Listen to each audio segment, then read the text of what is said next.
Hey guys, today in this video, I'll guide you through how you can compress a video via VLC Media Player. Watch till the end to grab everything properly. Alright, so let's begin with the video.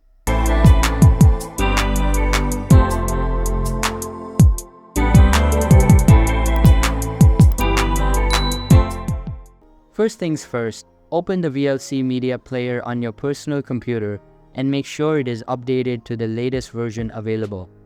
After that, click on the Media tab at the top left corner and then select Convert/Save from the menu. Now, a new dialog box will appear on your screen. Simply click on the Add icon and select the target video. After that, click on the Convert button at the bottom right corner.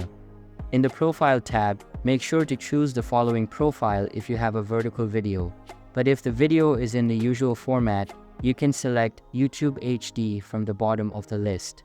Now, click on the Browse button, select the destination folder and name for the video.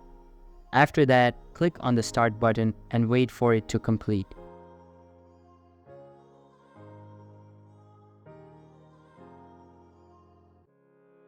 If I open the before and after property of the files, you can see that the size difference is huge. So that's basically how you can compress a video via VLC Media Player. So that's all for this video. Consider subscribing if you find it helpful, and I'll see you in the next one. Thanks.